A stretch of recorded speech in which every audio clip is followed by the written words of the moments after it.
first call for nominations. And then we will move over into this. So the beginning of the Community Arts Mentorship Program emerged from the bond between Eliza Doyle and Holly Ray Yuzicappi, both deeply affected by a local mental health crisis in a community that they both have strong ties to. Their initial dialogue started by wanting to offer support by enhancing community well-being through the arts. Holly Yuzicappi is a Dakota Lakota artist.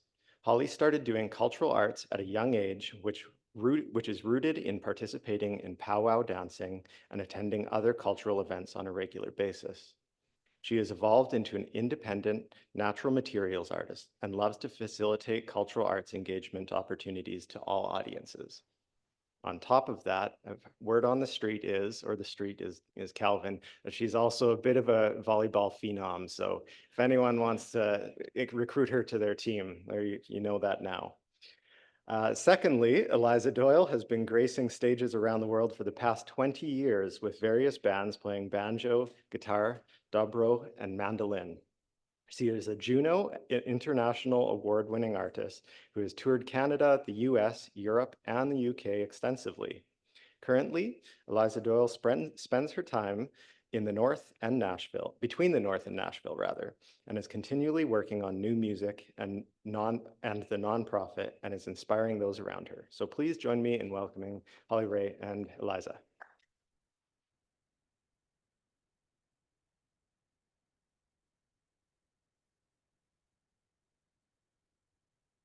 All right. Well, I'm like Calvin, I guess I did all that stuff. Sounds fancy. Thanks for having us. When Damon approached us about speaking at this event, we were, I don't know, honored and a little bit, we've never really done this kind of thing before. We just kind of started a nonprofit a few years ago, and we'll tell you the history about that. And Holly, would you like to take it away? So Yuzicappi. My name is Holly Ray Yuzicappi. I come from the Standing Buffalo Dakota Nation.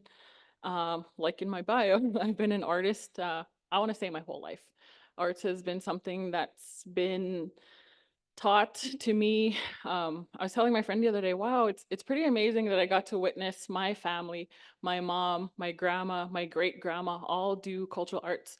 And then also the generations after me, my niece, my grandchildren, they're all participating. So there's like 7 generations of artists, and being a 3rd generation residential school survivor, you know, how beautiful and fortunate I was to grow up with all this cultural knowledge as well, for my parents, my grandparents to retain a lot of that, when we know the goals of residential schools. And it wasn't until I was older that I realized how lucky I was. And being an artist, I don't know, is there any artists in here?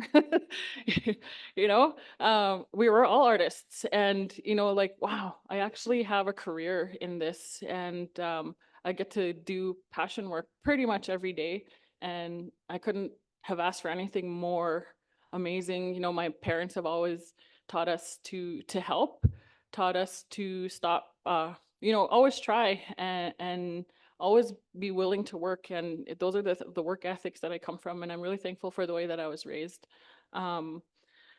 So, you know, Eliza Doyle and I didn't meet that long ago, but, you know, the friendship and our dreams and visions that we have, I feel like they've been just destined for a long time. And when Calvin was up here, I was just like, oh my gosh, he said like over 35 years of teaching experience. I was like, oh my gosh, that means that's how long I've been out of school. And I was like, that means I'm older too. You know, he was a high school teacher when I was in school, at Bird Fox, and you know, it doesn't feel like that long ago. Last night I was at the Bird Fox graduation, but you know, the memories of that school, and just of life, you know, there's a lot of things that inspire passion. And, you know, growing up, that's things that I'm thankful for, is just being in areas where there were Indigenous staff, setting examples. But I'll let Eliza introduce herself. My name is Eliza Doyle, and I was raised in Loon Lake, Saskatchewan, in the bush there with my parents were teachers and musicians. And my dad worked on Makwasagagan, and I was always, as a child, I was always kind of confused by the narrative. I think kids are always very confused by racism, or, when they see, like, it doesn't make sense. So I was always very confused because my dad was very part of the community, and we were invited to go to powwows and different types of things like that. And in the school at that point, there was just one school with both children there, both communities. And I just couldn't understand the divide, and how you were kind of treated differently in different communities. So I always had a deep, I always wanted to strengthen communities through music. As soon as I started playing the banjo when I was going to university. Never thought I would be a musician, but my dad and his buddies found an old banjo on the wall of a shop they were cleaning out, and they fixed it all up, and they're like, "Oh, who should we give this banjo to?" And someone said, "Well, Ed, what about your daughter? Didn't she just start going to university?" So my dad called me up. He's like, "Hey, want a banjo?" I was like, "Well, what's the worst thing that can happen?" So I started, everybody I was meeting in university were musicians and artists. So I had a buddy, I learned a couple chords. I learned really quickly because my parents are bluegrass musicians. So all the old songs were wired away. I was playing in bands and doing the thing. But he taught me, he had 3 chords, and I would sit there on the street with him. And whenever I was around, he'd make 4 times as much money because there's not that many ladies with banjos on the street. And then I, figured out I could do it on my own. But ever since I started playing music, I wanted to just brought so much joy to my life. I wanted to strengthen communities and bring people together through that. So, well, I'm um, I'm a 3rd-generation settler. My ancestry is folks came over on the boat, as they do in the 1900s, from Italy. We got some Norwegian cruising around there. We got some Irish. So I'm kind of like a mishmash. And when I first met Holly, we were on an arts tour, and we were just like, I was the tour manager, and Holly was in the front, and she was like, "Culture this." I was like, "What? What's this, that?" And we both have ties to Loon Lake and Makwasagagan, so we just couldn't stop. People in the back were like, "Are these two ever gonna stop talking?" It was 2019, and it was the fall of October 2019, and that's that's when this partnership all kind of happened. So. So I'll talk a little bit about that partnership. So I come from facilitating cultural arts for over 20 years. I still feel old when I say that, but even when I was a kid, I was always helping people understand our cultural arts more. I remember being in residential school. Actually, that was the first time I saw an art teacher. I was like, "What? There's an art teacher? Like that's all they teach is art?" And I was coming from, our reserve school where our teachers taught everything. And I was just in love with art always. And she asked me to come to her class to help teach beadwork, and they wanted to do Red Willow stuff. And I was just like, yes, I get to miss class, going to go and help. So even when I was younger, I remember being in high school too, in Fort Capel, helping with the Woodtick Festival. And I was always doing these crafts, So I spent my whole life helping people have cultural arts experiences. And it got to a point where I felt like a token presentation. And I even remember at one point going into a classroom while we were on that arts tour, and the teacher said, "Oh, goody, you're here. You're my Indigenous content." And I'm like, "Well, actually, we're doing art with shaving cream. I'm pretty sure my ancestors didn't have shaving cream." That just because I'm Indigenous doesn't mean that's the only perspective that I bring, or like, I'm still a visual artist, but I can represent Indigenous arts as well. And so I spent like quite a few years working at Edmonton Public as a cultural engagement consultant. And what had happened is I just got really tired, and it really hurt my spirit to be that token presentation. And from then on, I kind of designed a way to engage with the workshops, the participants, so that I'm not doing a token Indigenous presentation. I started to stand up for myself and say, "Nope, I'm not going to come and bead in your class. I will, though, come and talk about culture. I can come and share with you guys why beading is significant to Indigenous people. And that way it's a more meaningful approach." I also ask teachers to, well, what are you going to do to follow up? you know, like I'm not just coming in to take this class time and show and demonstrate, you know, our arts are so much more than activities, you know. And then after meeting Eliza and knowing, well, my best friends are from Loon Lake. So when Loon Lake was going through the suicide crisis, you know, my best friends were in my heart. Like Calvin said, I'm a volleyball player. I got to play college volleyball, and that's where my teammates are from. And growing up playing sports, I also experienced a lot of racism, sometimes being the only Indigenous person on teams. And so I just always wanted to help people understand. I always wanted to help people recognize Indigenous people as more than all these token stories and presentations and experiences. So when we started the having conversations, it was really because I was tired of being a token Indigenous presentation and being impacted by the suicide crisis in Loon Lake. We just wanted to make arts meaningful. And meeting Eliza and being able to have those conversations of how can we help? We're artists. You know, we're not therapists, we're not doctors, but we know that arts is so much more than an activity. So how can we create opportunities for people to use arts in a health and well-being way, not just an activity? Yeah. And so when, in the January of 2019, I was contacted to do a residency in Stanley Mission. And so I was like, yep, this is perfect. I've been on the road for 2 years touring, and I was kind of missing, I have a teaching degree and I work with at-risk youth and alternative school programming, and run the outdoor ed program and the music program. And I was really missing doing something meaningful. You know, it's fine to be on the road and playing to sold out crowds. And, you know, people think that's the life of that's what people want, but it doesn't really bring that much meaning to your life. So when I was contacted to be able to do a residency in Stanley Mission, I was like, all right, okay, community music programming, let's go, let's get some instruments. We put out this big call for donations, and I got my trailer was all full. It was January, it was like -30, it's like 8 at night, and I'm going, have you guys driven the road to Stanley Mission? Yeah, when you turn off that, you know, it's like one road, it's windy, it's up and down, and I was like, okay, I'm doing this. And the director of education, Sally McLeod, met me and took me to my house, and I was like, okay, I got 5 weeks here, and I'd never done anything like that before, but I'm pretty comfortable, you know, being on reserves and you know, getting down with the hang. So the first thing I did was, you know, just meet people, walk around, get to know, you know, hey, I want to put on like a community jam. Well, there's bingo every night. Okay, no problem. What's the least attended bingo? You know, working with the community, but really just hanging out, you know. And a lot of people, a lot of my friends, when they, you know, something's in the news, you know, oh, the mass graves have been discovered, or there's a story, and everyone's has bleeding hearts, and they go, what can we do? Oh my God, what can we do? And they call me, what can I do? And I was like, just go hang out, just get to know people, you know, get down with the hang. So that's what I did.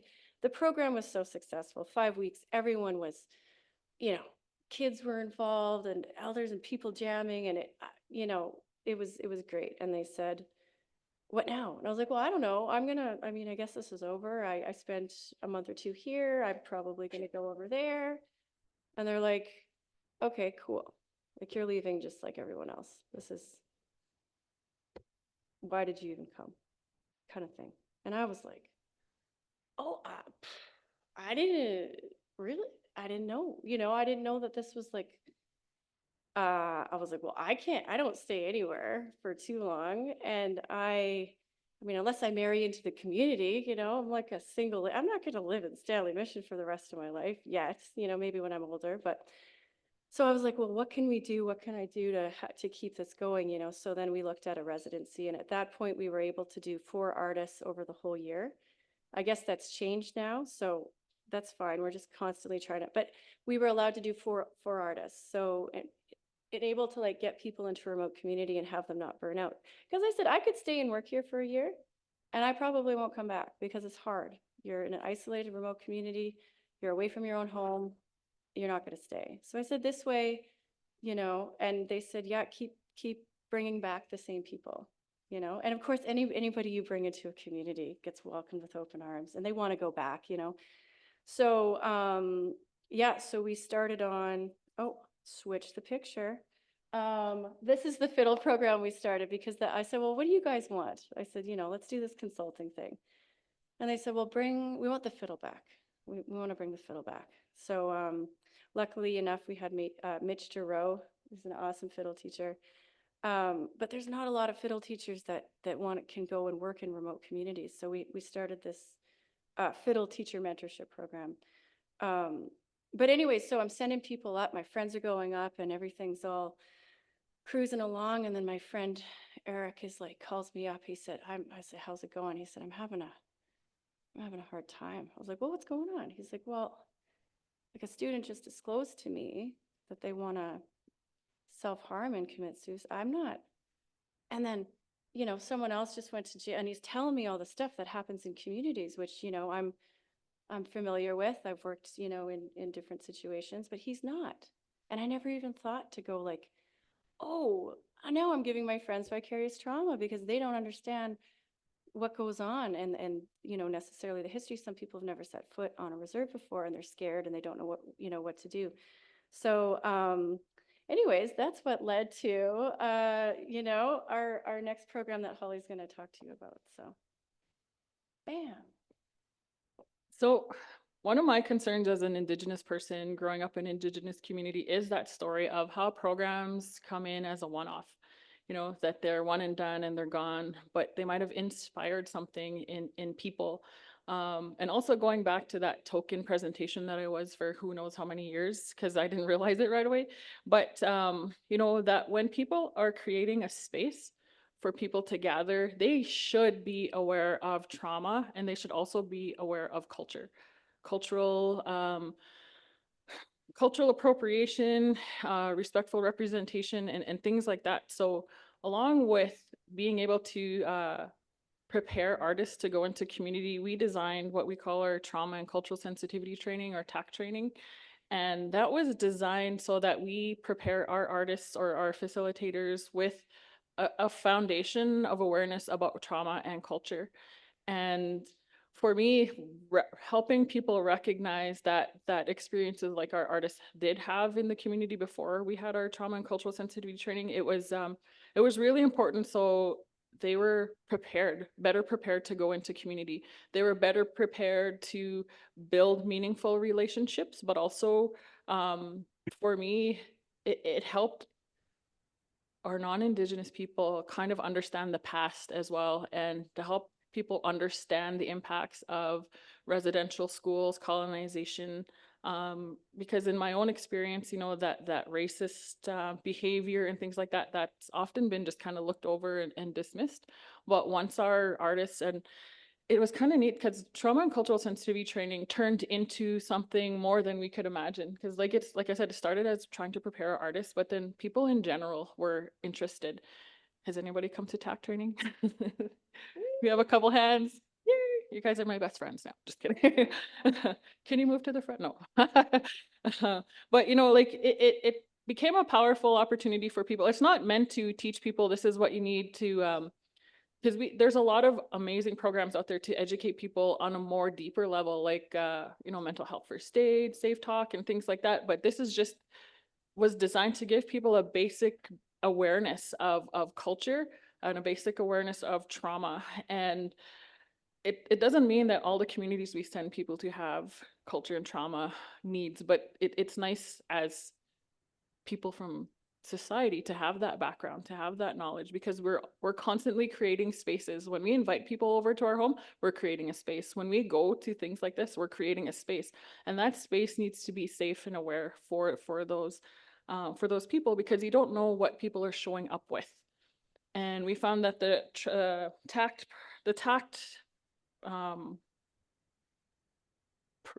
course is just really I'm always overwhelmed with almost a sense of relief people have, because they have a better understanding on how to educate others, on how to incorporate respectful representation of culture into spaces.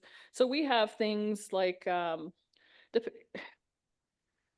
our first one was online during the pandemic, and it was a little tough we didn't know, should we do it?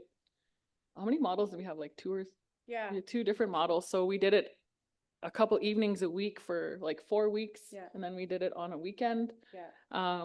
You know, just different delivery models. But I think my absolute favorite was when we did our first in-person up at Ness Creek. And depending on where and who we host it for, because we've been asked to deliver TAC training for other people, we have all these elements that we incorporate, like we have the blanket exercise that we do the culture conversation, we talk about trauma, vicarious trauma. I don't know if you guys know who Rand Teed is. He's one of our resource people that comes in to facilitate. We talk about treaties, we talk about land acknowledgements, you know, just a lot of these things that people have questions about. And we always hope that it's a space where people feel brave enough to ask hard questions or curious questions, or just some clarification on things and experiences. Because when it comes to also truth and reconciliation, which is a huge part of conversations today, not just for us as artists in our organization, but everywhere, a lot of people are talking about truth and reconciliation, that there's sometimes a hesitancy for people to be confident about it. And this is a place where we hope that people ask the right questions that help them be confident in incorporating truth and reconciliation, whether it's in their workspaces, even in their homes. So some of the stuff that I love talking about during our TACT training is respectful representation of culture, and cultural appropriation. And, you know, some of the things that I feel like that are becoming kind of prominent are just experiences. I don't want to say empty gesture, but like, and no offense to this morning, but the land acknowledgement. How do you know that saying the land acknowledgement actually means something to your audience? You know, and how come you have a land acknowledgement? Is it because everybody else does and that's the thing to do? That's the checkbox thing to do? Or what are you doing as an organization to help make that land acknowledgement come alive, so that we're respecting all of those people that are mentioned in your land acknowledgement? And how do we visualize that work being impacted by that land acknowledgement? So, you know, there's so many levels that we could look at our progress in truth and reconciliation and looking at land acknowledgements. You know, sometimes I'm like, you did your job. And then it's just completely forgot about the rest of the meeting, the rest of the gathering, you know, but we did it in the beginning. So how are you going to work on it to be actually meaningful to you and your organization? You know, things like that. We bring those questions and those wonderings to people who are actually curious. We've had a school teacher share with us. I don't know if you guys know Prairie Sky School in the city here, but you know, they're Starflowers, I believe it's the youngest group. They have like even actions that they do with their land acknowledgement. But you know, for me, that really goes to show how they want the kids to see those words. Another thing, like that respectful representation. So I'm not a teacher. Everybody assumes I'm a teacher. I'm not a teacher. But I've been working in the education system for a really long time. And for me, respectful representation of cultures in the classroom is really important. And that should be just respectful representation of cultures in all spaces. You know, for me, there's a difference between educating people and creating an experience for people. And when you cross that line of creating experiences for people, that's where that cultural appropriation happens. So I'll just give you an example. Don't mean to offend anybody, but you know, people that are beating orange shirts for Orange Shirt Day, you know, I've seen non-Indigenous people lead that activity when we know that that's a story of Indigenous people. For me, the respectful way to do that is bring in Indigenous people to lead those teachings and use a non-Indigenous you could support. Does that make sense? You know, so there's a lot of things that and I know we're all trying, everybody's putting in efforts to understanding Indigenous people, but one of the things for strengthening Indigenous people is let us do our work. Let us show our culture to our own people. Let us show our way of life to those that want to learn. Don't take that knowledge from us and present it as your own. You know, we need our Indigenous people to be in the forefront and lead that work so our generations below us and after us can see that Indigenous strength, that they can ascend to those roles. There's lots of experiences that we've had in our existence in bringing in knowledge keepers and things like that. Like even from our own people as Indigenous presenters, sometimes our Indigenous people are also just kind of tokenizing our activities when we know that there's a whole depth that we could pre-plant and give pre-teachings before we have those experiences. So it's opportunities like this that the TAC training is so important. It's, like I said, it started as trauma and culture for our artists that were going into community, but we quickly were aware of how this training actually benefits all people, and how it hopefully inspires meaningful engagement with people in the relationships that they're trying to build with Indigenous communities, Indigenous organizations, or Indigenous people. And so that they're more culturally sensitive, culturally aware. And then also the trauma piece, you know, when we're looking at training our artists to go into, just to kind of be aware that sometimes you're in a community where there might be higher rates of certain things, you know, and if you've never heard that in your life, you can't react in a way where you're then creating an unsafe space. You know, like, oh my gosh, you want to hurt yourself, you know, like that's not a respectful reaction to what you might have just heard maybe for the first time, you know. So giving people that foundation to be aware that I'm going into communities, I'm creating spaces that might be sensitive to trauma and culture, has become something that's, like, I think we should all be aware of. I'm just trying to remember what picture we put up. But yeah, that's Rand. Where was it? Walk of Life. This is at the refinery. in Refinery and Saskatoon. stuff, yeah. Yeah. But Yeah. tact. We just found out we got funding from SaskCulture to put on a TAC training in Regina in the fall, so stay awake for that. Yeah, we've only ever done it in Saskatoon, and this year, yeah, we got funding to do it in Prince Albert and Regina, so we're going to be doing that. Yeah, just talking about your, you know, trying to find Indigenous people to lead your activities. And, you know, when I first went up to Stanley Mission, and obviously there's a lot of musicians, you know, one of the most offensive things that happened when I first was going up there, you know, you get the news article, you know, I got lots of folks in media, and let's get some press on this and get some instrument donations, and everyone likes a feel-good story. And they were like, Doyle brings music to the north. And I was like, cut. Like, no. There's a lot of music going on. Like, I am not. So, you know, it's really interesting about how you can be perceived in the media, especially as like a white, you know, middle-aged lady cruising around. It's, you know, you got to be kind of, if you are of the dominant, you know, white culture, you just really have to be aware of how you're being perceived and how you're going about trying to create these relationships. And I think that's where a lot of people get stuck. They're like, I don't want to do anything. I'm going to make a mistake, or I'm going to do the wrong thing. And it's like, if your heart is in the right spot and you have good intention and your part, you know, that's why I say, like, get to know people, get to know what the hang. I might be jumping ahead in my notes here, but I'm just going to talk about, you know, how, you know, I said, well, I can't stay in Stanley Mission, I got to go, but there's all these great guitar players. Like, why don't I bring someone up here? We can teach you how to teach music to the kids, and I'll just boot scoot boogie over here, and you guys can run the program. Well, you know, there's a lot of things that you have to, you know, you find one person in the community that can do something, and everything gets put on them, you know. And then as soon as you have, and you feel that, I'm sure, in your own life, where they're like, oh, you can do that.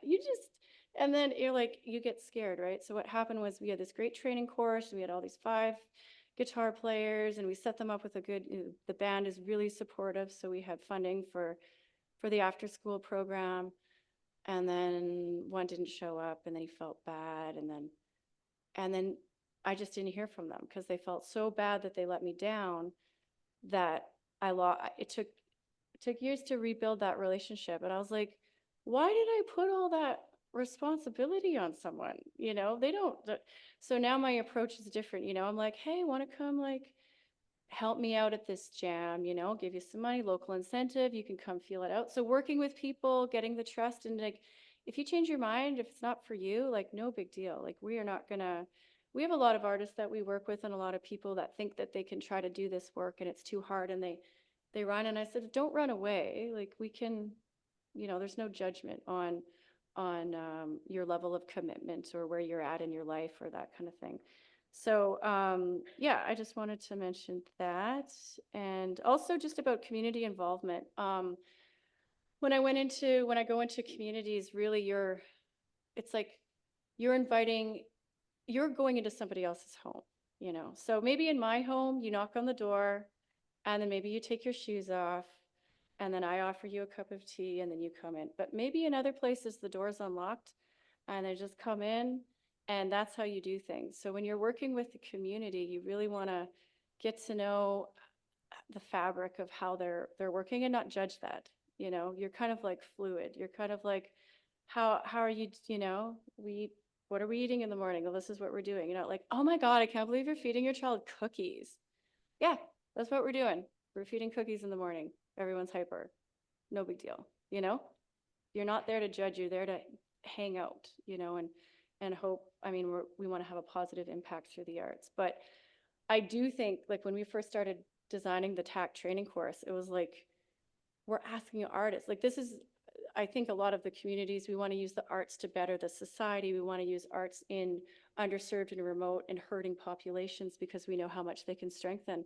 But we don't think about preparing the artist. You know, all these things get opened up for people when you connect with them through the arts, and it's just a flood. It's a floodgate. So yeah, we're really proud of the training and hopefully we can offer it more. We do want to we were hired once to an organization where we didn't have to go through funding because it's such a hard, long thing, which is great. It's so great we have grants and funding in Saskatchewan, but we were hired for just, they were like, what's the cost? We said this, and then we just came in. It was like so cool. We didn't have to write all the things and do all the stuff. So where are we at? Yeah, go for it. You know, Eliza and I talk a lot. I bet you every phone call we have turns into work.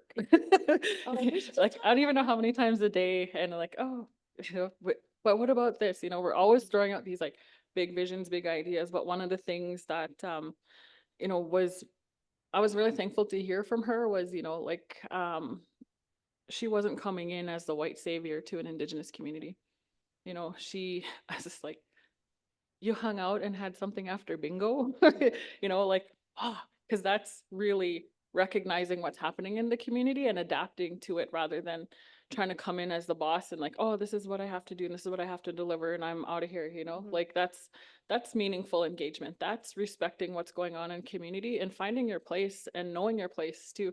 You know, you're not that savior program coming in. You have to find how it actually gets woven into the community. And that's one thing I was really thankful for. And I was like, this is so amazing. I want to do this in every Indigenous community, you know, because I know what it means to grow up on a reserve and watch a program come in and leave. And then what? You know, and then what? Yeah, and I remember you asked me, you're like, why are you doing this? Like, what's your deal? And I was like, I don't know. I just like teaching people music and it's fun. And, you know, it's just where I think the skills are best. My skills are best used. Yeah, and I think too, like I mentioned before, arts is so much more than an activity. And even in our education system, we just teach it as an activity or as a technique. And we help people, you know, I walk into a school, 20 snowmen, 20 jack-o'-lantern, everything's exactly the same, you know, when really these are art skills. And if we give those skills to kids or people, what can they create? What kind of story could they tell? Because that's what really arts helps us do. It helps us tell a story. And then you go to counseling, you tell a story. You go to therapy, you tell a story. So what are all these ways that we could get and help people tell story? And sometimes these stories are going to be dark. Sometimes these stories are going to be the best thing that ever happened to somebody in their life, but how can they interpret it into different ways, different modalities of art? And that's what we want people to, that's how we want people to see arts, is art is really health and well-being. When we go back to cultures, all cultures have their own styles of art, the stories behind the techniques that they do because of what they have access to. And that's what makes it cultural. And that's what makes it more personal, because already, you know, coming in here, I have that confidence because I'm Indigenous. Those mean something to me, you know? So like having people look at art in a more meaningful way, is the way. I Mhm. feel like Yoda for a second. It is the way. But you know, like that's we need to break that stereotype that arts is just something to do and it's just an activity. You know, it is like how many people have a hobby? 2 people have a hobby in here. 3 people have a hobby. You know, and when you're engaged in that hobby, you know, like you probably love it. You know, like, ah, this is my downtime. This is my go-to. I'm gonna sit here. And, you know, we recognize that arts can feel like a therapeutic practice, you know, but we don't teach it that way. We don't help people recognize it that way. It's just like, here, I'll make the same snowman. Here, make all the same jack-o'-lantern, you know. And, you know, this one time I did a project for elders, an art project. We painted a buffalo robe.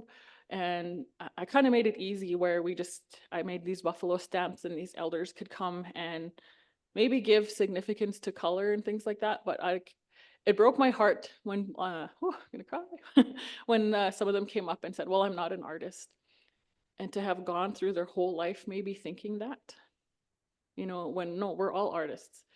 We might not get paid to sing like Eliza does, but you know, we can all sing, we can all dance. If we eliminate all those fears of being criticized and judged or compared, we can do all those things. We are all artists. Mhm. So that's like some of the messaging from behind Tact and why we want to do just more work that we're doing. We're trying to break that idea of arts just being an activity, that it's actually health and well-being. Mhm. Yeah, definitely. So we've been looking at, it's your turn to talk about your paved arts reconciliation project. So back in, so I used to work for Edmonton Public, and back in 2012 was the first time that I actually did reconciliation art. We did a lot of things,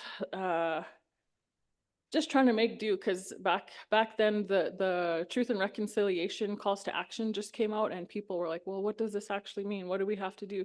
That's when some of the first land acknowledgements came out.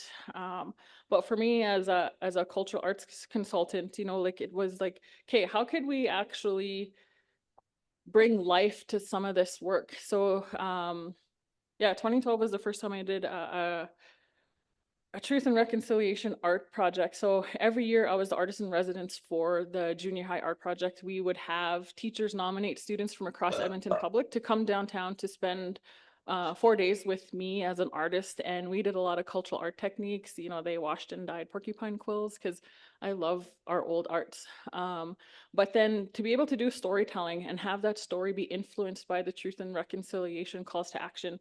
So I had 22 students produce artwork that was in an art show for National Indigenous History Month in June at the Stanley Milner Library downtown.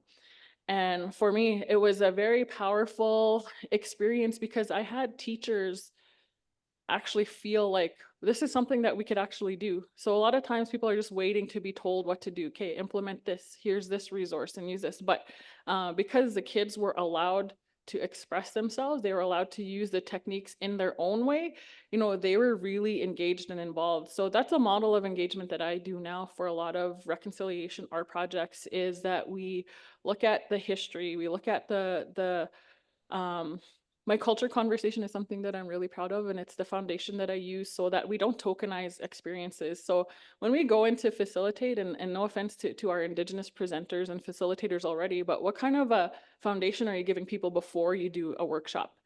You know, and that foundation should be that explanation as to why these experiences are important. You know, there's a lot of people that do like traditional foods, traditional games, cultural arts, and they go in and this is how you do it, but what are you doing before to give that foundation? And that's a huge element of these truth and reconciliation art experiences, is that people get a solid foundation of understanding the impacts of residential schools on culture, and then learning about the power of story. Like we just said, arts is so much more powerful than being an activity. It really is storytelling. And when you give people techniques to tell their own story, you empower them. And so these experiences with truth and reconciliation art, you know, for me, it really is a powerful experience, because sometimes there's people that come and they don't know how they can help, you know, and sometimes it's just telling the story and being truthful in your own experience and understanding of truth and reconciliation. And whether you believe it or not, it is a historic truth that we're all trying to come to terms with.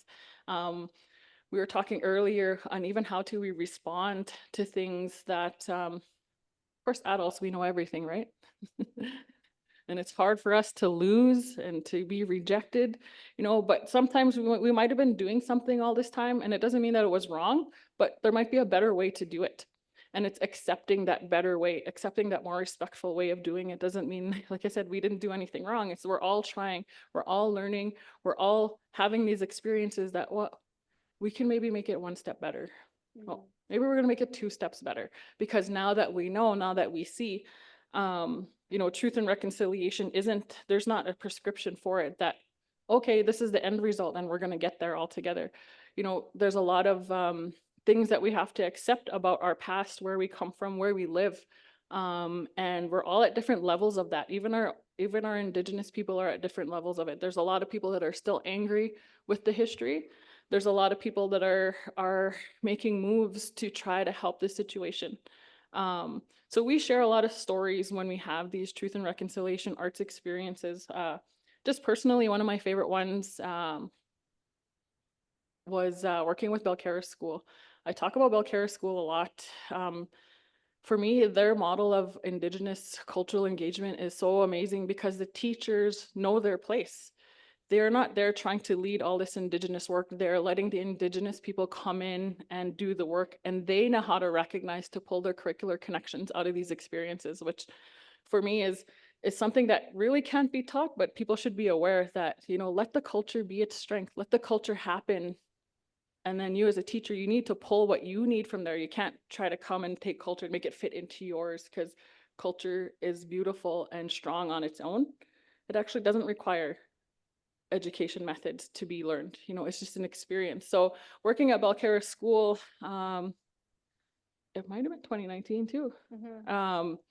We did all 94 calls to action into art pieces. So I went in for like 17 days with the Sask Arts grant. And I went in, we cleaned the porcupine, we washed and dyed fish scales, we washed and dyed porcupine quills. They learned how to transfer images onto leather, and then to be able to do beadwork, porcupine quill work, fish scale art on top of it. But they incorporated the calls to action. So Belcarra High School doesn't have 94 kids in high school. So what happened is a lot of teachers stepped up, a lot of community members. I think we even had members from the File Hills Police join.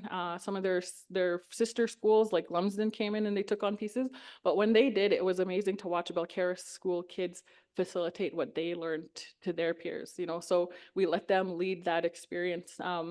So all 94 calls to action are in an art show called Igniting the Spirit of Reconciliation. Actually, in February, it was at the Neil Balkwell Civic Arts Center in Regina here for the month of February.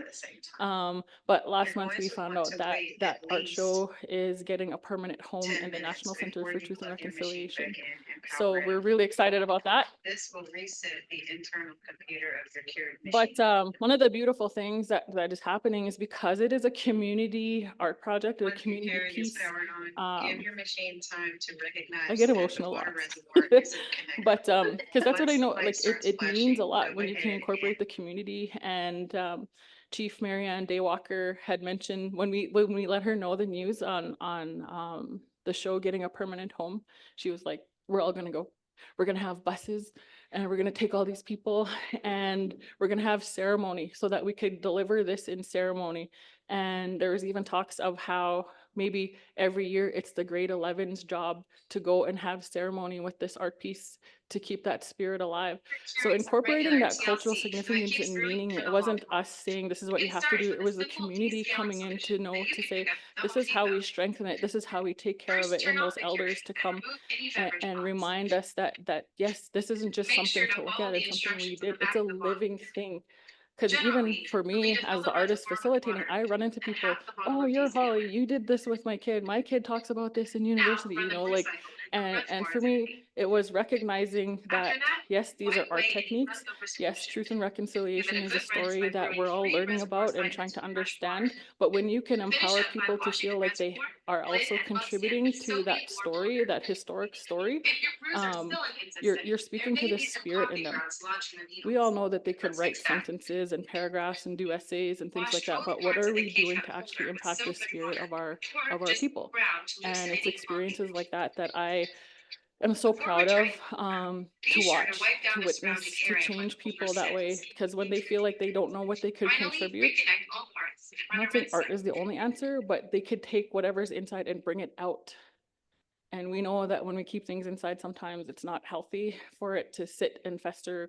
We have people that are ill, but they're holding on to stories that maybe that just need to come out.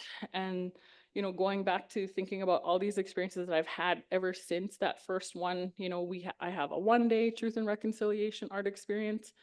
We could lengthen it. But it's really creating these experiences for people so that we're all the same. It's not because you're doing this because you're the boss, or you have to do this because you're a child.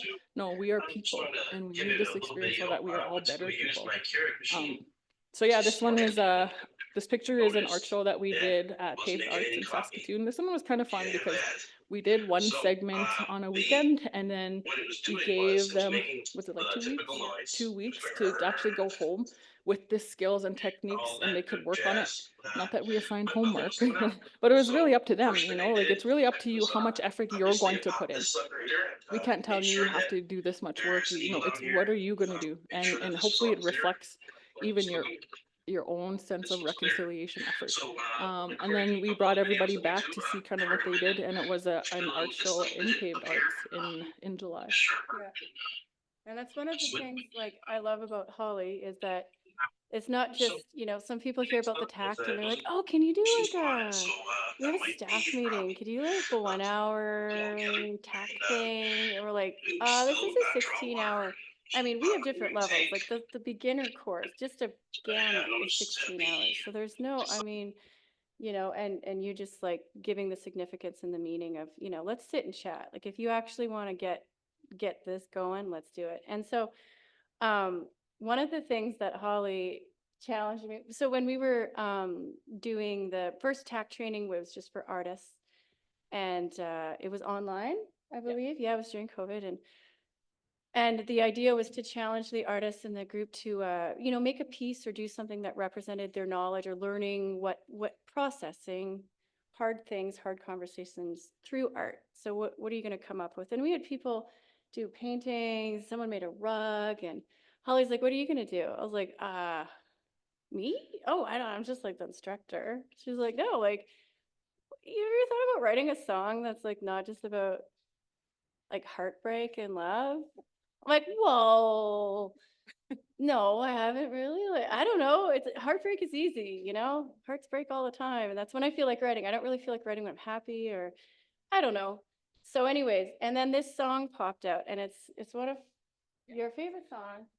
So like she was saying, like when we encouraged people to, okay, now what did you learn and how could you turn it into something meaningful, something as a reminder? So these art pieces, that's what we say by giving things story.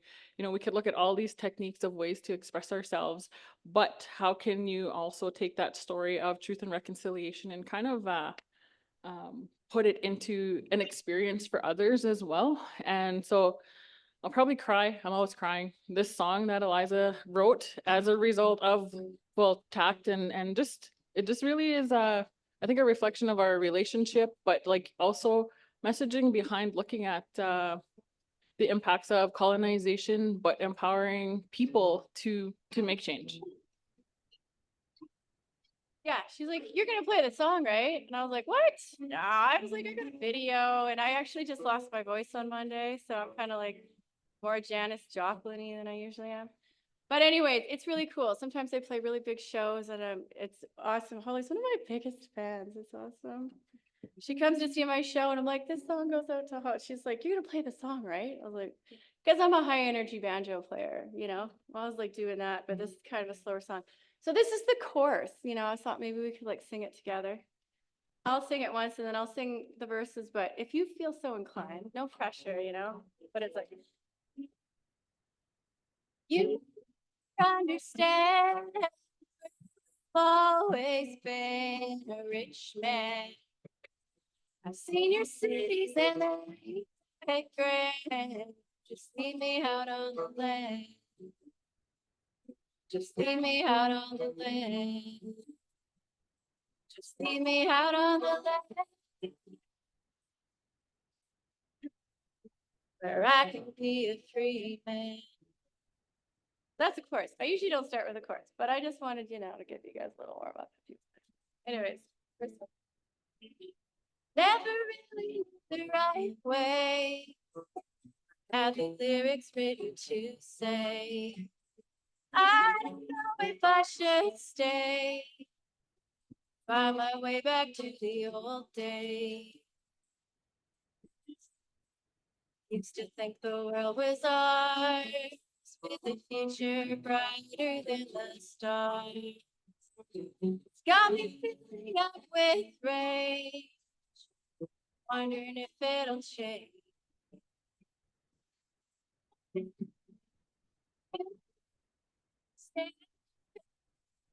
Always been a rich man. Seen your cities and they ain't that great. Stay out on the land. Stay out on the land. Stay out on the land. I can be free. Stories gather for they're told, but all you care about is glitter and gold. Just wanna tear it all down, turn it back as it was found. You may never understand, for you've always been a rich man. Cities and they ain't that great. Just leave me out on the land. Just leave me out on the land. Just leave me out on the land. I could be a free man.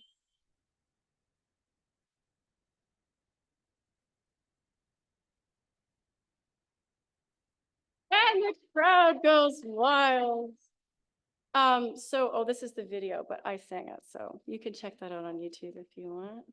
Ooh, okay, so one of the things that I've been doing when people ask me to play festivals, I say, cool, yeah, cool. I could play your festival. What do you got going on for reconciliation workshops? What do you got going on for meaningful Indigenous representation? And they're like, oh yeah, no, I was just thinking you could you want to play the festival or? I'm like, well, I could play, but I wanna do reconciliation workshop. I wanna have conversations about the racist province we live in. Let's just chat about it. No big deal.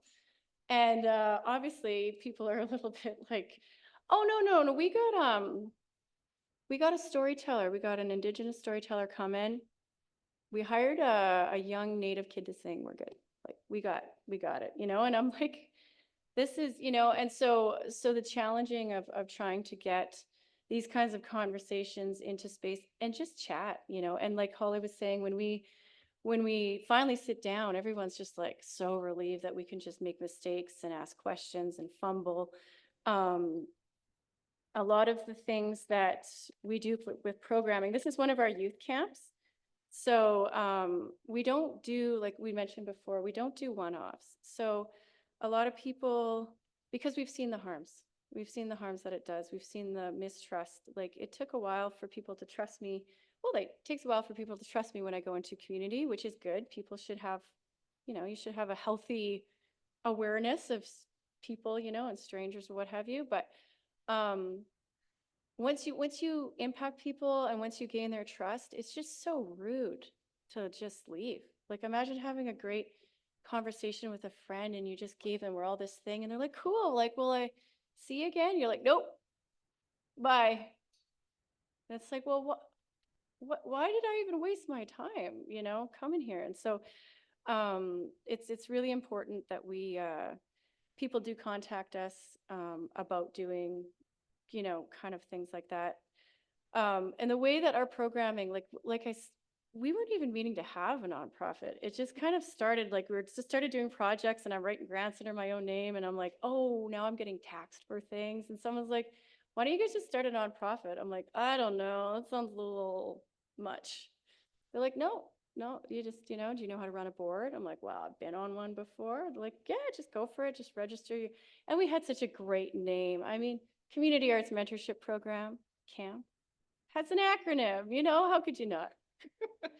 But yeah, so we really do take the direction from the community, and really once they trust you, they're kind of like, could you quit talking to us about stuff and just go do something? Like I remember being like, okay, so what do you kind of stuff do you guys want? Like, do you want this? They're like, could you just go do the stuff? Like, we trust you, like, get out of here kind of thing. But yeah, we do youth camps, we do track training. We're working on curriculum, free music resources for teachers and videos. We're working in the Lac La Ronge Indian Band. We've got actually 6 full-time music teachers that are funded from the school, from the Lac La Ronge Indian Band. So with the artists, we're trying to get them more trained, more able to deliver like curriculum. You don't have to have a teaching degree to work and teach music or teach the arts. But we are, just trying to meet the needs of community to be prepared, because we're not always prepared. What's the cart before the horse, that kind of say. You just kind of run with it. And we were talking about fumbling. I kind of feel like this is like I've made so many mistakes. Sometimes I'm surprised communities want me back.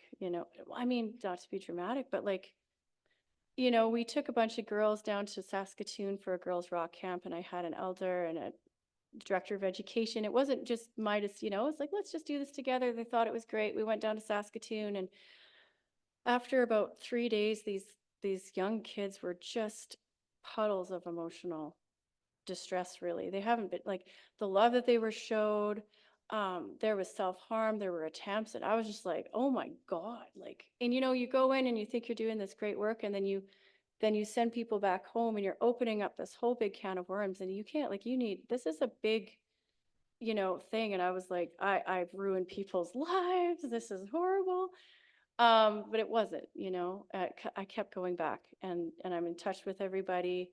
The kids are doing great. And you just admit your mistakes. Like, you fumble a football, like you're going up, someone's like passes it to you. You're like, yeah, this is great. We're doing TAC training.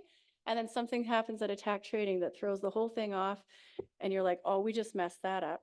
Down goes the ball. Well, someone else, you're going to pick it. Just keep picking it up, the more mistakes you make, it just shows like the more willing you are to learn, and never be afraid of admitting, that mistake.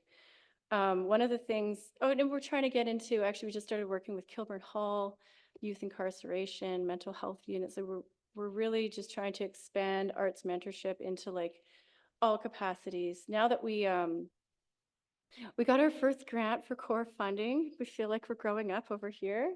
Thank you. It's hard. You guys all know this. You guys are all funded and fundees and funders and this and that. It's hard getting core funding as a new organization. And the thing I keep hearing, which is great, is that, there's a limited pool, and the same people have been getting it. And, you can't really take from one pool, because then the work that group has been doing forever goes by the wayside. And I'm like, well, what if I want to get in on that pool a little bit? So, but anyways, it was through the Downey Wenjack Fund. And we got a small grant through SaskCulture to hire a grants writer. So she found this grant, and it's just changed our lives. We've been doing this kind of work just as a passion project, and you can really only do that for so long, like do all the stuff before you're like, need to get on with making money in your life and spending your time doing other things. But we're training staff, we're training people. We can now pay for our storage unit and get insurance, which is important. I remember working with the youth camp this last year, and Saskatchewan Orchestral Association, Saskatchewan Music Educators, like there's all these people when they find out what we're doing, they get funding to fill their mandate of, you know, let's do this reconciliation, let's work in underserved communities, but they don't have the relationships with community. So we get a lot of, which is nice, we get a lot of people wanting to work with us to do that stuff. But yeah, they were like, so do you got insurance? I'm like, for what exactly? They're like, okay, we should chat. Like, you were not going to give you money until you get insurance. So I'm like, okay, I got insurance now. We're good. Yeah, good. I don't know where our time's at. We do have a video that we were going to show you. I think we have 10. How much minutes? Where's our timekeeper? We're good. We've got the girls rock camp. Details about the town. Sure, yeah, let's chat about it. Go for it. No, I was just. Oh, about the thing, yeah. I was just saying, like, when Eliza and I first started, was kind of like, what if this happened? Yeah. What if this happened? You know, like she said, it's our passion work, and you know, when we applied for the Downey Wenjack, we did, like, you just don't know. When you apply for stuff, you just don't know. You just like give it your all and put all your heart and soul into the application, and it's like, wait. And then you wait again, wait some more. But you know, like all these wishes and stuff that we have for our nonprofit, you know, like when we heard that we received the inaugural fund, the blanket fund from the Downey Wenjack people, you know, $175,000 a year for the next 4 years. You know, it's just like, we can do these things, you know, like where at one point it was just like, how are we going to get there? How can we make this happen? How can we have staff? How can we, you know, and it was just felt far. It felt far, but with this funding now, it's just like, oh my gosh, like everything is reachable. Like we also have a dream of helping build like a facility, like, oh, if we could build an art space or whatever. And just Eliza low-key mentioned it, and they're like, well, how much is it, or what does it Yeah. look like? You Do know, you got the plan? You got the blueprint? Yeah. it's for this art center. We're like, what? You know, like, so we're like, oh my gosh, you know, like there's a lot of things that we're just so much wishes, you know, and through grants and whatnot, you know, like, oh my gosh, this is all achievable, you know, like this is all, we can do it, you know. And like for me, it's been really empowering, because the spirit behind the work that we want to do, we could just see it being possible. I think like that's what I yeah, this is, Yeah. let's And in just- yeah, speaking about the art center, like a lot of the spaces we go into, there's nowhere to teach. Like the schools are bursting at the seams, right? Like we're teaching music out of you know, we got janitorial closets, which like, you know, you just hang instruments up, and I got this one shower all decked up that they don't use anymore. You got ukuleles and guitars, you got keyboards stored here. And so we had this dream. And then like a lot of times you're taking up the space of maybe the counselor, or, you know, it's like, well, this work is so meaningful, but I don't want to, like, there's no space to do your work, you know? So that's when we started thinking about like, what if we could do like there's like a separate art space, you know, and you could design it so that you could roll the easels out, there's sinks, and you could do visual arts, and then you could do drama and music in one space. And they were like, Stanley Mission was like, oh, cool. Yeah. So do you want to have a meeting about that? Or I'm like, oh, okay. Like, they're like, you know, an architect. I'm like, oh, okay. So I think the more of a reputation that we have as an arts nonprofit and organization, people just like trust you. And it's just, yeah, it's really amazing. One of the things that we love to do with the youth camps is we do music videos, and we write songs, and having the youth being able to see themselves represented in the bigger picture, especially being from like a remote community, it just means so much to them. We have a video we're going to show you at the very end, but I just wanted to show you the way we went about collaborating with the women and elders in Stanley Mission for our first Girls Rock Camp. Which started off, of course, with Holly's cultural conversation with them. So let's see if this, hey, it's working.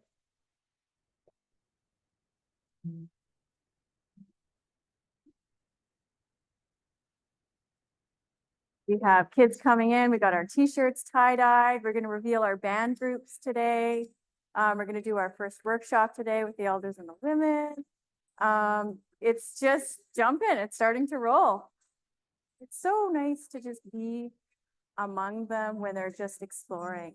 In a school setting, you don't see that as much, you know, the bell rings and they do the things and it's nice to see kids, well, and everybody really just have playtime and to feel comfortable with themselves. And I know that we're going to see as the week evolves even more comfort and exploration and creativity. It's a music camp, but it's also like a self-confidence and empowerment camp too.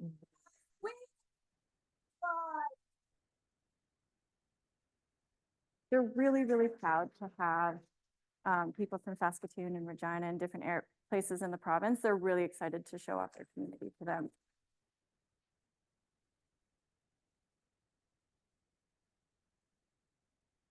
Just like building that bridge to other communities that we would probably not get a chance to know without music. And so I think it's about building connections and closeness. And also learning from their community and the elders here. The way that we went about it was consulting with the community and doing it from the perspective of the women and elders here from the Woodland Cree. Stanley Mission is a very musical community. They have lots of opportunities, performance.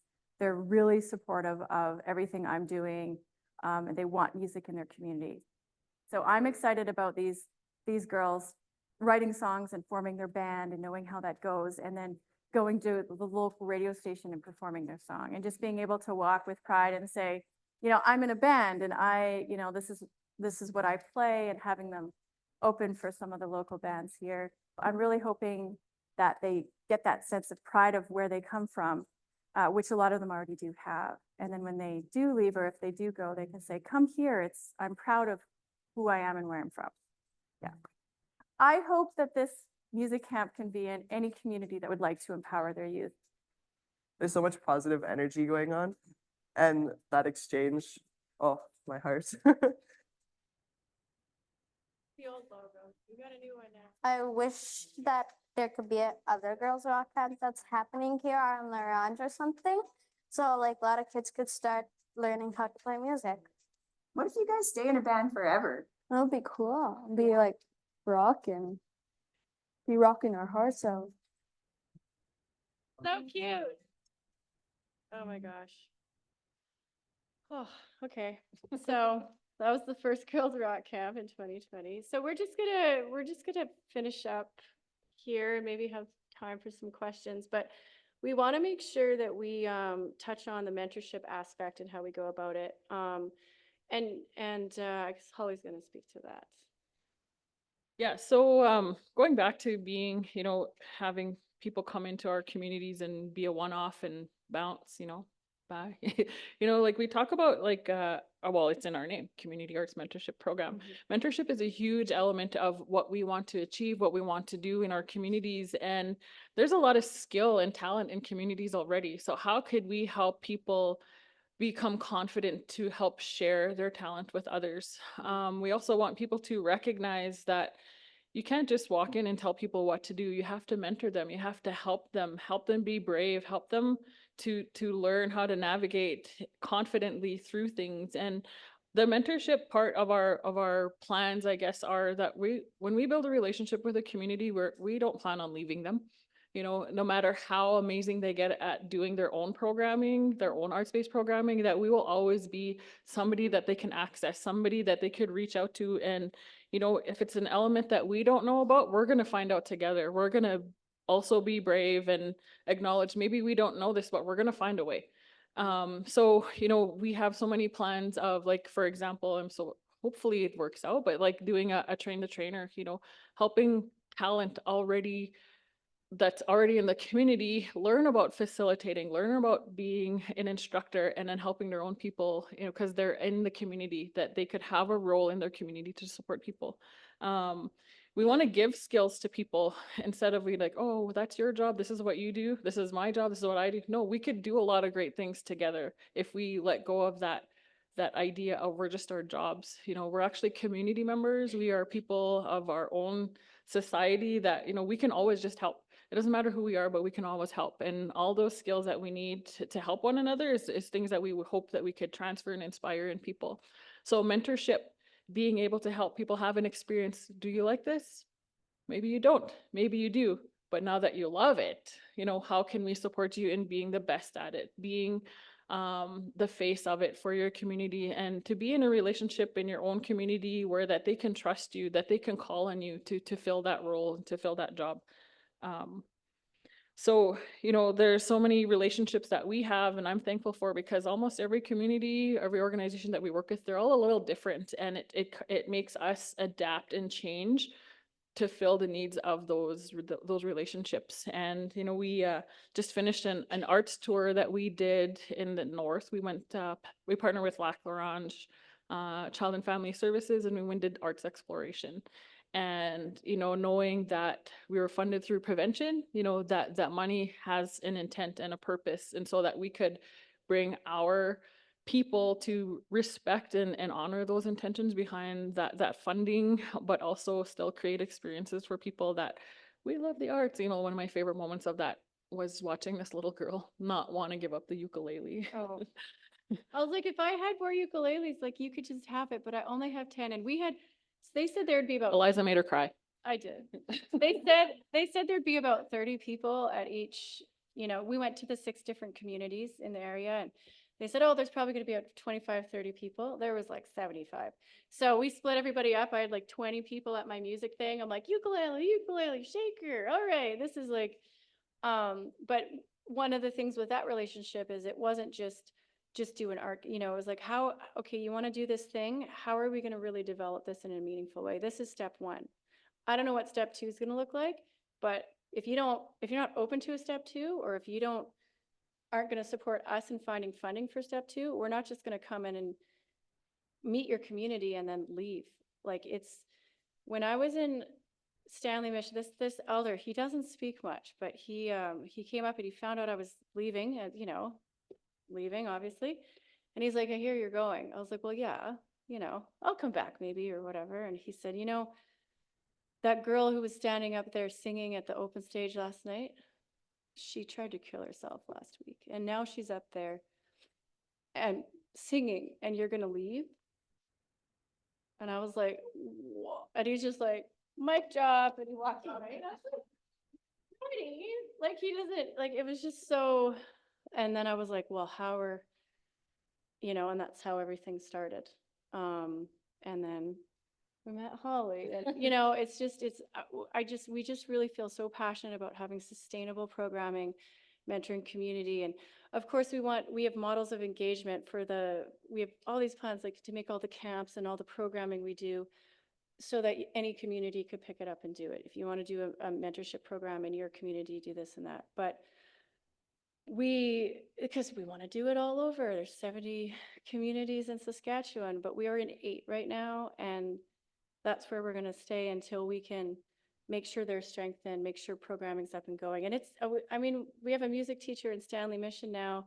He went to school, got his teaching degree, and now he's going to take over the music program in September. So 5 years after being there, Stanley Mission is pretty self-sufficient now, so we can come up and hang out. And people who are graduating are going and getting like Tereus, learning how to be recording engineers. So we have a recording studio in the radio station now.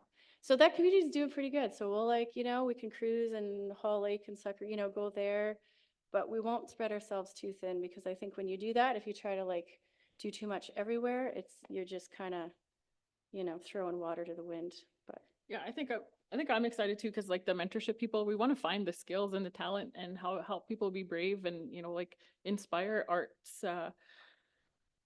experiences in communities. And I think we're well on our way. People come out of nowhere to help, and we don't ask them, but they just want to, they know what we're there for, and they want to be part of that work too. yeah. Yeah. So we have a really cool, end on a beautiful high note. We have a really awesome music video that we made with the kids in Beauval. And NBC Radio, for those of you that know, so supportive. And this song gets played a lot. And I remember when we came back to Beauval for the summer camp last year, and I was telling them, yeah, this camp went so good last year. We made this song, Old Rusty Town, here. That song on the radio was recorded here, and they hear it all the time on NBC. So I think we'll just play this song because it's so much fun. And then maybe if there's time for questions, do you have anything you want to add before the? Okie dokie. Favorite song?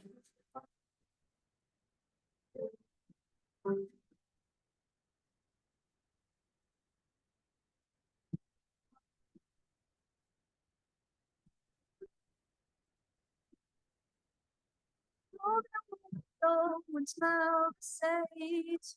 Dark clouds blowing and it looks like rain. Yeah, but still friends. Big blue sky. I'm like a pelican way up high. Old rusty town, old rusty town. I once was lost, but now I'm found. Old rusty town, old rusty town.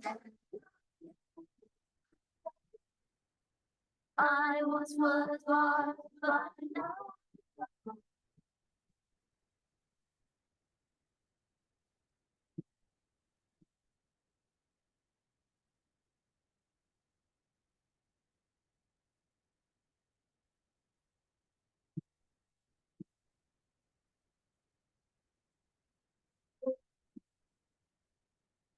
homesick feelings for this soul place. I do 6 hours for a change of pace. For my story, legend going down in history. Old rusty town, old rusty town.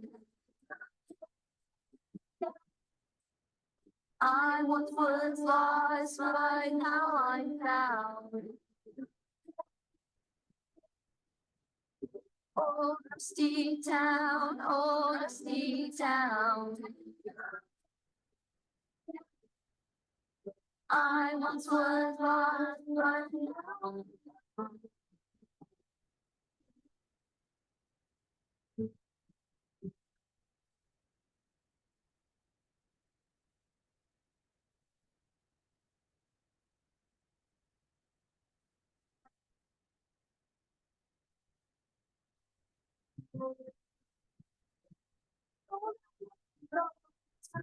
Sage.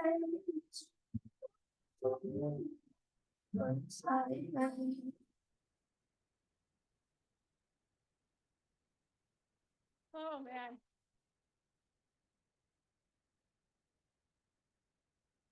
Awesome. Awesome. Well, thank you. Yeah, thanks for inviting us to come and share. It's always empowering, when we can be proud of ourselves, proud of the work that we do, and we're not stopping. We have definitely, I think, have a lot of success in the music area, but all the arts need the same Yeah. engagement model. Now that we've mastered our engagement model, we're going to apply it to all the other art techniques that we can. Yeah. Drama. Drama, dance. visual arts, Yeah. like we're not giving up. Yeah. We're just gonna keep going. We're energized every single time that we see the love and appreciation that the people have for experiencing art. Mhm. Cool. Awesome. Thanks, Thank guys. you.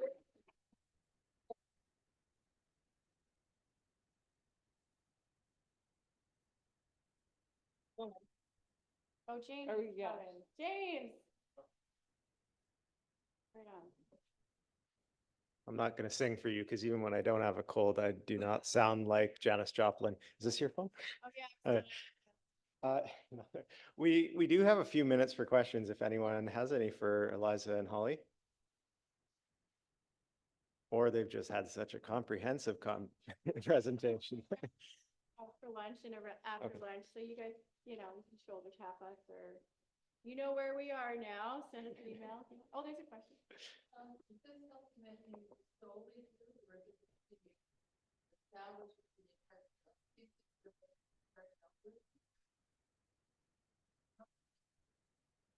Oh, I know how to juggle really well. I'm a juggler. No, this has been piecing it together. Like I'm a professional musician and I, released an album last year. I like to tour around and, you know, but this has been a really good focus.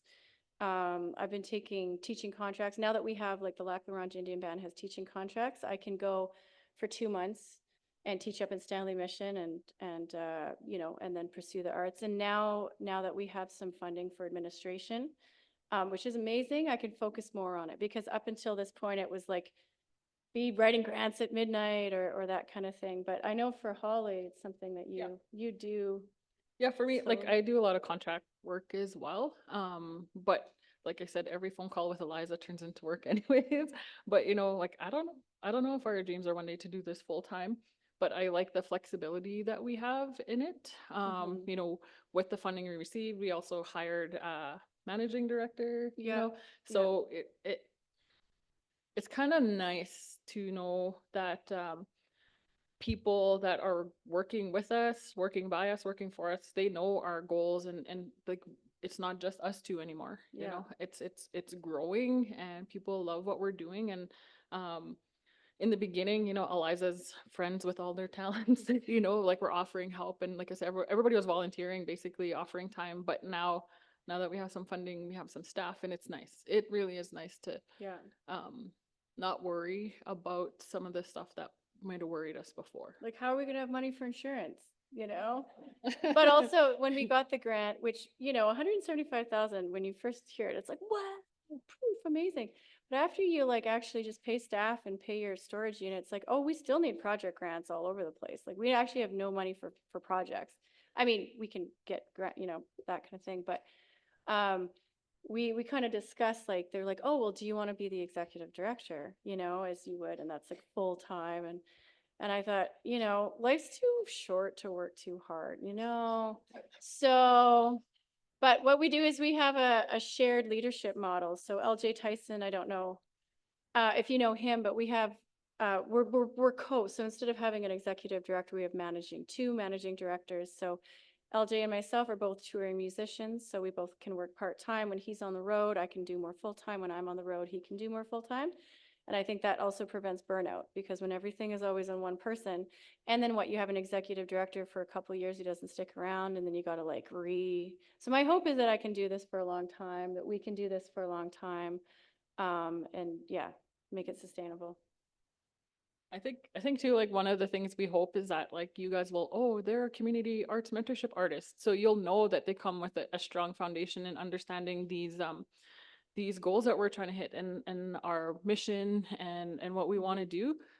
So like, I forget how many artists we have going through, Yeah, we've worked with a lot of different artists. and you know that they've had the training and they understand what we're trying to do, that they can also represent arts as a more meaningful engagement. And like I said, again, as it's just instead of a token activity, you know? Yeah. Yeah. Any other questions? Okay. Cool. Thank you both. Thanks Thank a lot. Yeah, another hand for Holly and Eliza.